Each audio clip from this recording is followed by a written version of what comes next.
संत कबीर दास भक्त काल के एकमात्र ऐसे कवि हैं जिन्होंने अपना संपूर्ण जीवन समाज सुधार के कार्यों में लगा दिया। कबीर कर्म प्रधान कवि थे। इसका उल्लेख उनकी रचनाओं में देखने को मिलता है।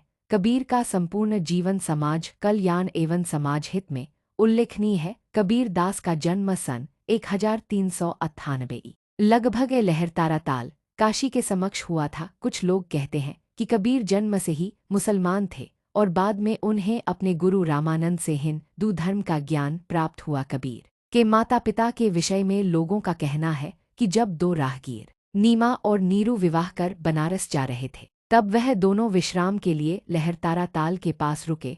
उसी समय नीमा को कबीरदास जी कमल के पुष्प में लपटे हुए मिले थे। एक समय रामानंद स्वामी द्वारा सामाजिक कुरीतियों को लेकर विरोध किया जा रहा था। इस बात का पता जब कबीर को चला तो कबीर उनसे मिलने पहुंच गए। उनके दरवाजे पर पहुंचकर कबीर ने उनसे मिलने का आग्रह किया तो उन्हें पता चला कि स्वामी जी मुसलमानों से नहीं मिलते, लेकिन कबीरदास ने हार नहीं मानी। स्वामी जी प्रतिदिन प्रातःकाल पंचगंगा घाट पर स्नान के लिए जाया करते थे। कबीरदास जी स्वामी जी से मिलने के उद्देश्य से घाट के रास्ते पर जाकर सो गए। जब स्वामी जी स्नान के लिए वहां से निकले तो उनकी खड़ाऊ कबीरदास को लग गई। स्वामी जी ने राम राम कहकर कबीरदास जी से पूछा कि वे कौन हैं। कबीरदास जी ने कहा कि वे उनके शिष्य हैं। तब स्वामी जी ने आश्चर्य से पूछा कि उन्होंने कबीरदास जी को अपना शिष्य कब बनाया। तब कबीरदास जी ने कहा कि अभी अभी जब उन्होंने राम राम कहते हुए उन्हें गुरु मंत्र दिया तभी वे उनके शिष्य बन गए। कबीर के ऐसे वचन सुनकर स्वामी जी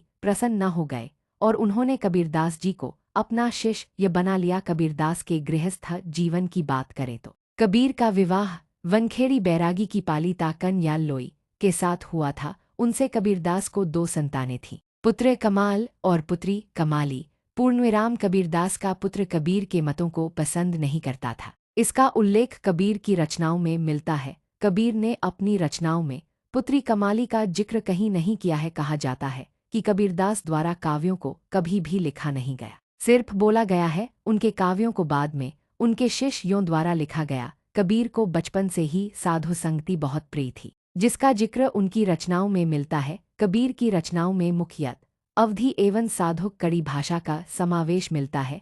कबीर राम भक्ति शाखा के प्रमुख कवि माने जाते हैं। कबीर संपूर्ण जीवन काशी में रहने के बाद मगहर चले गए। उनके अंतिम समय को लेकर मतांतर रहा है, लेकिन कहा जाता है कि 1518 के आसपास मगहर में उन्होंने अपनी अंतिम सांस ली और एक विश्व प्रेमी और समाज को अपना संपूर्ण जीवन देने वाला दुनिया को अलविदा कह गया। पूर्णविराम।